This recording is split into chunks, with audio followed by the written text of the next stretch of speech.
Hello and welcome to today's exploration of one of history's most notorious rulers, Vlad the Impaler. Now, I've always been fascinated by the intersection of myth and reality when it comes to historical figures, and Vlad Dracula is perhaps the epitome of this. Known to many as the inspiration for Bram Stoker's vampire count, the real Vlad III was a man whose actual deeds were often more terrifying than any fictional account. Born in Transylvania between 1428 and 1431, Vlad was the second son of Vlad the Dracula, a man who had won the moniker Dracula for his membership in the Order of the Dragon. This militant fraternity, founded by Sigismund of Luxembourg, was dedicated to halting the Ottoman advance into Europe. It's a bit ironic, really, that a group formed to protect Christendom would produce a son whose name would become synonymous with unholy terror. Now Vlad's early life was far from peaceful. In 1442, he and his younger brother Radu were held as hostages by the Ottoman Sultan Murad II to ensure their father's loyalty. This period of captivity would have a profound impact on young Vlad, exposing him to Ottoman customs and military tactics, but also instilling in him a deep-seated hatred for the Ottoman Empire.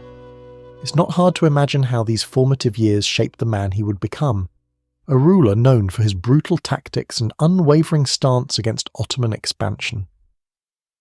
When I consider the psychological impact of being a political hostage at such a young age, it's clear to me that this experience was a crucible that forged Vlad's later ruthlessness.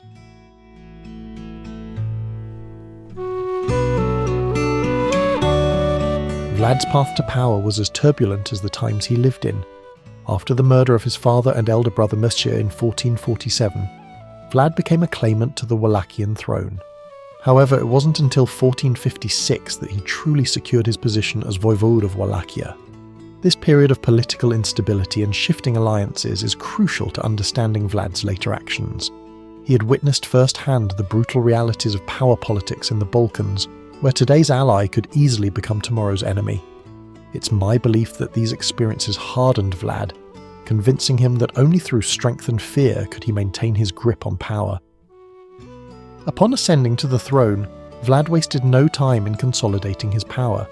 He began a purge of the Wallachian boyars, the noble class that had participated in the murder of his father and brother. This purge was not merely an act of vengeance, but a calculated move to eliminate potential rivals and instill fear in those who might oppose him.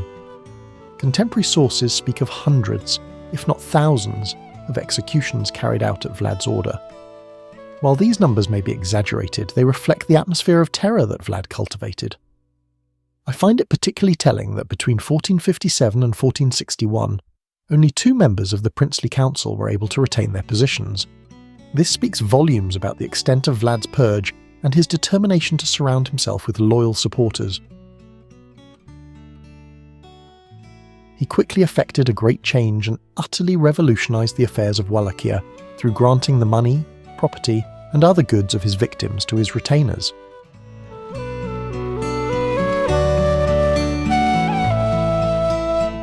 Vlad's reign was marked by his infamous cruelty, most notably his penchant for impalement. This gruesome method of execution became so closely associated with him that it earned him the sobriquet Țepeș, meaning impaler in Romanian.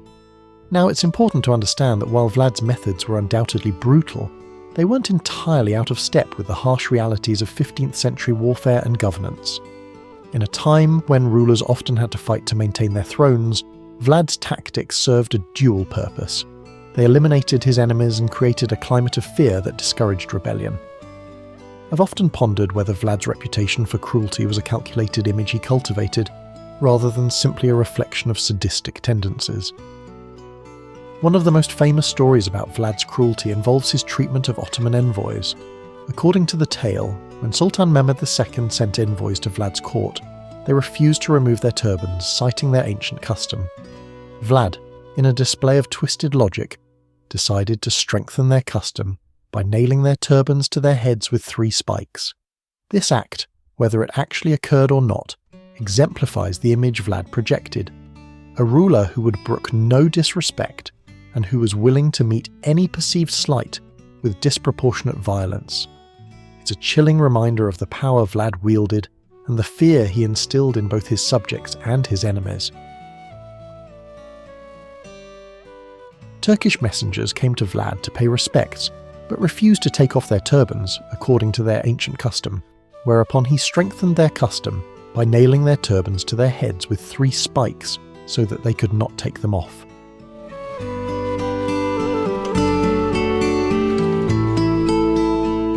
Vlad's reign was defined by his relentless opposition to Ottoman expansion. In 1462, he launched a campaign against the Ottoman Empire that would cement his reputation for both military prowess and extreme brutality. Vlad's tactics were as effective as they were horrifying. He employed scorched earth policies, guerrilla warfare, and psychological warfare to devastating effect. One of his most infamous acts occurred during this campaign when he impaled 20,000 Ottoman prisoners outside the city of Târgoviște. This Forest of the Impaled, as it came to be known, was a grotesque spectacle designed to break the morale of the advancing Ottoman army under Sultan Mehmed II. I must say, when I first read accounts of this event, I was struck by the sheer scale of the atrocity. It's a testament to the different moral landscape of 15th century warfare, where such acts could be seen as a legitimate tactic rather than a war crime. Despite Vlad's brutal tactics, or perhaps because of them, his campaign against the Ottomans was initially successful. He managed to push back the Ottoman forces and even attempted a daring night raid on the Sultan's camp. However, the tide of war eventually turned against him. The Ottoman army, vastly outnumbering Vlad's forces, managed to drive him from his throne. Vlad was forced to flee to Transylvania, where he sought assistance from Matthias Corvinus, King of Hungary. This marked the beginning of a period of exile for Vlad, during which he would spend over a decade as a prisoner in Hungary. It's fascinating to consider how this period of captivity might have affected Vlad. Did it temper his brutal tendencies, or did it only fuel his resentment and desire for revenge? The rest of the Turks were dumbfounded when they saw the multitude of men on the stakes. There were infants too affixed to their mothers on the stakes, and birds had made their nests in their entrails.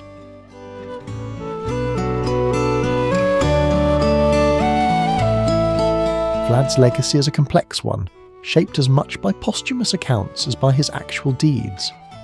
In the centuries following his death, Vlad became the subject of numerous stories and legends, many of which emphasized his cruelty. These tales, spread through early printed books in Germany and Russia, were among the first bestsellers in Europe. They painted a picture of Vlad as a bloodthirsty tyrant, impaling his enemies and even dining among their corpses.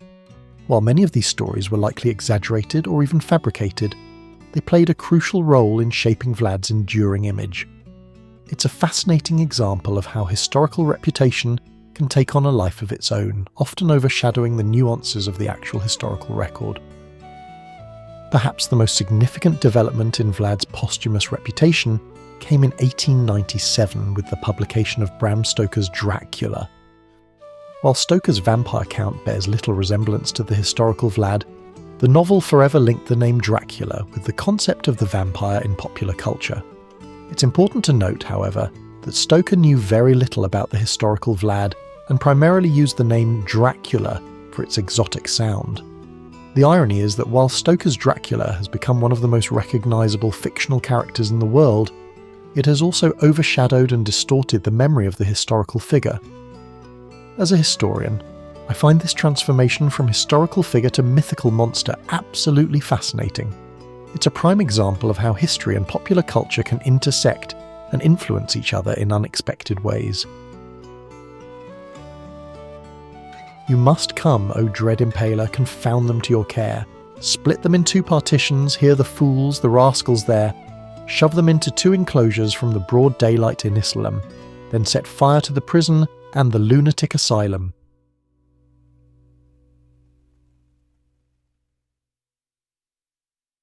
As we conclude our exploration of Vlad the Impaler, it's worth reflecting on the complexities of his reign and legacy.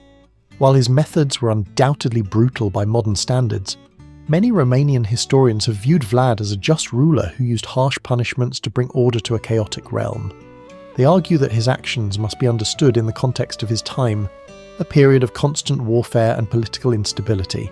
Indeed, some have even hailed him as a national hero for his resistance against Ottoman expansion. This positive view of Vlad is reflected in the words of the historian Constantin Sigerescu, who stated, "The tortures and executions which Vlad ordered were not out of caprice, but always had a reason, and very often a reason of state." While I'm hesitant to fully endorse this view, given the extreme nature of Vlad's actions, it does highlight the importance of considering historical figures within their own context, rather than judging them solely by modern standards. In the end, Vlad the Impaler remains a figure of enduring fascination and controversy. His reign was marked by extreme violence, yet also by effective resistance against a powerful enemy. His methods were cruel, yet they brought a measure of stability to a turbulent region. And while his name has become synonymous with fictional horror, the reality of his life and rule is in many ways more compelling than any vampire tale. As we've seen, the story of Vlad Dracula is not just one of blood and impalement, but of power, survival, and the complex interplay between ruler and ruled in a dangerous time. It's a reminder that history is rarely black and white, and that even the most notorious figures can have a legacy more nuanced than their popular image might suggest. Whether viewed as a brutal tyrant or a harsh but effective ruler, Vlad the Impaler's impact on history and popular culture is undeniable, ensuring that his name will continue to evoke both fascination and horror for generations to come. The mass murders that Vlad carried out indiscriminately and brutally would most likely amount to acts of genocide and war crimes by current standards. Thanks for joining me on this journey through the life and legacy of Vlad the Impaler. If you found this exploration as fascinating as I have, please consider liking the video and subscribing to the channel. Your support really does make a difference and allows me to continue delving into these complex historical figures. If you have any thoughts on Vlad or suggestions for other historical figures you'd like me to cover, please leave a comment below. Until next time, keep questioning, keep exploring, and keep looking at history from all angles.